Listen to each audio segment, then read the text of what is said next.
Bismillahirrahmanirrahim. Assalamualaikum warahmatullahi wabarakatuh. Waalaikumsalam warahmatullahi wabarakatuh. Bagaimana kabarnya hari ini anak-anak? Baik kan? Baik, sehat Bu. Alhamdulillah sehat ya. Sebelum kita memulai pembelajaran pada materi pagi hari ini, alangkah lebih baiknya kita berdoa terlebih dahulu. Berdoa dimulai. Berdoa selesai. Semoga dengan bacaan doa tersebut kita diberikan kemudahan dalam pembelajaran pada hari ini. Ya, sebelumnya Ibu absen ya. Ada yang tidak masuk? Tidak ada Bu. Masuk semua ya, alhamdulillah. Semoga kita selalu diberikan kesehatan oleh Allah Subhanahu wa taala.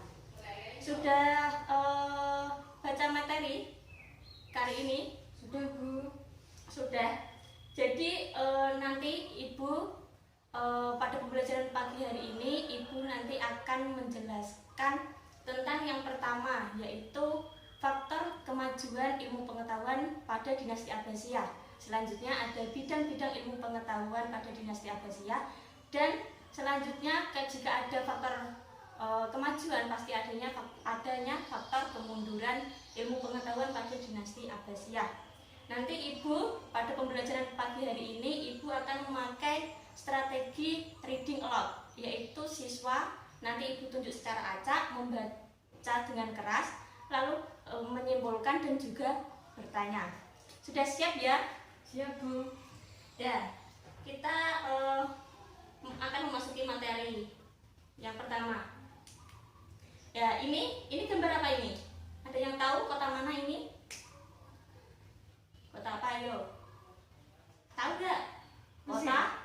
Enggak Mesir. Kota? Ya, kota Baghdad.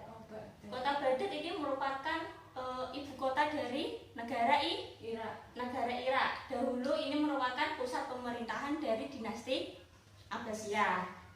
Ya, dinasti Abbasiyah itu dinasti Islam yang sangat mendukung adanya ilmu pengetahuan untuk berkembang sangat pesat. Buktinya bisa dilihat pada dinasti Abbasiyah ini banyak melakukan pembangunan fasilitas seperti pengembangan riset dan penelitian, juga ada pendidikan tinggi dan juga perpustakaan. Dan khalifahnya itu mendukung dengan adanya ilmu pengetahuan yang tinggi ya. Oke, selanjutnya ini kita langsung masuk materi. Yang pertama, faktor pendorong kemajuan ilmu pengetahuan. Yang pertama ada kebijakan politik egalitarium. Nah, bisa dibacakan Mbak Ulfa? Yang pertama, Ibu tolong dibacakan materinya. Seperti telah diuraikan secara singkat pada bagian sebelumnya bahwa pemerintah Bani Abbasiyah banyak memberikan peluang kepada kelompok masyarakat Mawali untuk berkiprah dalam upaya mendukung politik pemerintahan Bani Abbasiyah. Para Mawali tidak hanya diberikan kebebasan mengembangkan kreativitas, keilmuan, juga diberikan kebebasan dalam karir politik. Hal ini terjadi karena adanya kebijakan politik akomodatif dan egalitarianisme yang dikembangkan saat itu. Sehingga banyak juga di antara mereka, khususnya bangsa Persia, yang menduduki jabatan penting di pemerintahan. Ya, jadi kesimpulannya apa Mbak? Jadi kesimpulannya adalah pada dinasti Abbasiyah, kelompok Mawali diberikan kebebasan mengembangkan ilmu pengetahuan dan karir politik Bu. Ya, bagus. Terima kasih Mbak Ulfa ya. Ya, Bu. Jadi kebijakan politik egalitarian ini yang tidak dimiliki pada dinasti Umayyah yang membedakan ya. Kalau pada dinasti Umayyah itu diskriminatif, politiknya itu diskriminatif. Oke, sampai sini ada yang ditanyakan? Politik egalitarianisme apa? Oh, jadi politik egalitarium itu merupakan persamaan hak atau al-musawah. Jadi tidak membedakan kelompok satu dengan kelompok yang lain. Seperti itu ya, bisa dipahami? Iya, bisa Bu. Langsung faktor pendorong yang kedua itu ada stabilitas politik dan motivasi penguasa. Jadi tidak dapat dipungkiri bahwa bahwa stabilitas politik dalam pemerintahan itu juga mempengaruhi adanya ilmu pengetahuan yang tinggi. Jadi khalifah bisa menentukan kebijakan yang tepat dan baik untuk memajukan suatu ilmu pengetahuan apabila politik dan pemerintahannya itu stabil, ya. Dan juga motivasi penguasa yang mendukung, di mana pada dinasti Abbasiyah itu beberapa khalifahnya sangat mendukung. Ada Abu Ja'far Al-Mansur. Ada yang tahu khalifah keberapa dinasti Abbasiyah itu? Khalifah kedua. Sudah lupa ya? Dipelajari lagi ya. Jadi Abu Ja'far Al-Mansur itu memberikan kebebasan kepada setiap dokter beragama apapun untuk meneliti dan menuangkannya ke dalam sebuah buku ataupun karya untuk menjadi rujukan dokter-dokter lainnya. Dan ada lagi Khalifah Al-Ma'mun. Ayo, khalifah keberapa? Masih ingat nggak? 3 enggak, salah ya, belum tepat. Itu khalifah ke-7. Al-Ma'mun itu menggaji guru itu sangat tinggi dan memberikan fasilitas yang cukup. Jadinya pikirannya itu hanya tertuju pada ilmu pengetahuan yang sedang dikembangkan, bukan bercabang ke hal-hal yang lain.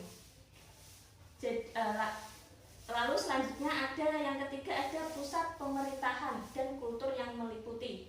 Tidak bisa dipungkiri ya, jika suatu pemerintah itu pusat pemerintahannya itu strategis, maka juga akan bidang-bidang yang lain itu juga akan berkembang sangat pesat. Jadi pusat pemerintahan dinasti Abbasiyah di mana? Di Baghdad ya. Di Baghdad itu di tempatnya itu diapit oleh sungai Efrat dan Tigris, di mana itu menjadi jalur perdagangan internasional sehingga banyak orang lalu lalang dan bertukar pikiran di sana. Dan juga kultur masyarakatnya itu menjunjung tinggi ilmu pengetahuan dibandingkan dengan kota-kota lainnya. Jadi ini juga sangat mendukung. Lalu materi yang kedua ada bidang-bidang ilmu yang dikembangkan. Ada beberapa ilmu ya, bisa dilihat ya. Ya. Yang pertama adalah filsafat. Tokoh-tokohnya ada Al-Kindi, filosof Muslim Islam pertama, suku Kinda. Ada Ibnu Sina dan Ibnu Tufail, lalu Al-Ghazali dan Ibnu Rusyid. Lalu yang kedua ada ilmu kalam. Ilmu ini bisa dikembangkan di dinasti Abbasiyah didorong karena adanya pengglobalan agama Islam yang sangat luas ya pada dinasti Abbasiyah, sehingga banyak pikiran-pikiran yang berbeda. Tokohnya ada Wasil bin Atta dan Bakilani. Lalu yang ketiga ada ilmu kedokteran. Tadi sudah dijelaskan ya ilmu kedokteran. Ilmu kedokteran ada Ibnu Sina tadi. Ibnu Sina ini karangan fundamentalnya itu Al-Qanun Al-Tib, atau juga sekarang disebut dengan ensiklopedia kedokteran, menjadi rujukan dokter seluruh dunia juga negara barat. Lalu ada ilmu kimia, Jabir bin Hayyan. Ini dia berpendapat bahwa logam itu bisa menjadi emas apabila diberikan obat rahasia. Lalu selanjutnya ini tokohnya Al-Kindi. Al-Kindi tadi apa? Tokoh filsafat. Ada Ibnu Sina. Ibnu Sina tadi kedokteran, juga filsafat ya. Jabir bin Hayyan ini ilmu kimia. Lalu bidangnya lagi ada Al-Ghazali, Ibnu Rushd tadi, Wasil bin Atta, ilmu kalam. Nah, lalu selanjutnya ada matematika. Ini kenapa ada matematika? Karena di sana itu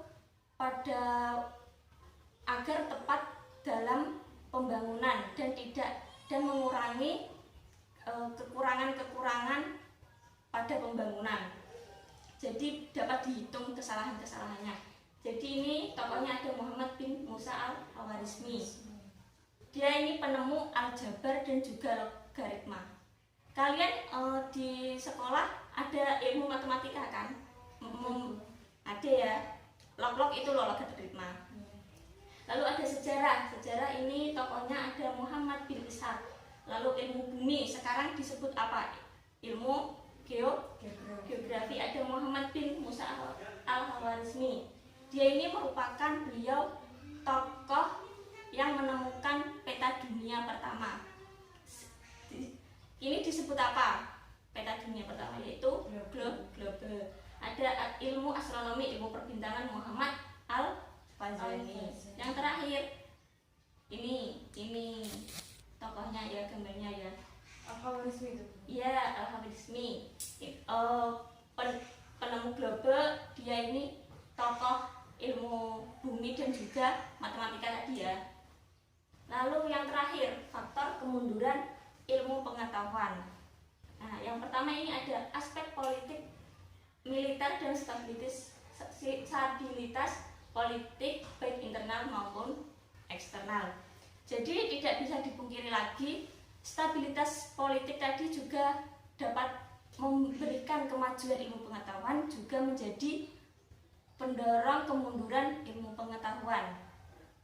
Kita ketahui bahwa di periode masa akhir Abbasiyah itu banyak gejolak politik yang mempengaruhi, lalu didorong lagi oleh adanya serangan bangsa Mongol, sehingga para intelektual dan ilmuwan itu berhijrah atau berpindah dari Baghdad karena mereka merasa sudah tidak aman dan tidak nyaman lagi tinggal di Baghdad untuk mengembangkan ilmu pengetahuan. Jadi itu beberapa materi pada pagi hari ini. Ibu rasa cukup. Tadi jadi kesimpulannya bagaimana? Ada faktor kemunduran, faktor kemajuan. Faktor kemajuan ada apa saja tadi? Kebijakan politik egalitarium, lalu ada stabilitas politik dan juga motivasi penguasa, lalu yang ketiga ada pusat pemerintahan dan kultur yang melingkupinya. Ya, jadi tiga itu. Lalu bidang apa saja yang dikembangkan tadi? ilmu kalam, sejarah, ilmu bumi, matematika, terus astronomi, sejarah dan lainnya ya. Lalu yang terakhir faktor yang kemunduran ilmu pengetahuan karena aspek politik militer dan stabilitas politik baik internal maupun eksternal. Mungkin itu rasa Ibu cukup. Ada yang mau ditanyakan? Sudah paham ya? Ya, alhamdulillah. Ini semuanya dipelajari ya, tidak hanya masuk ke kuping kanan keluar kuping kiri ya. Dipelajari lagi biar tidak mudah lupa. Ibu rasa cukup pertemuan pada hari ini.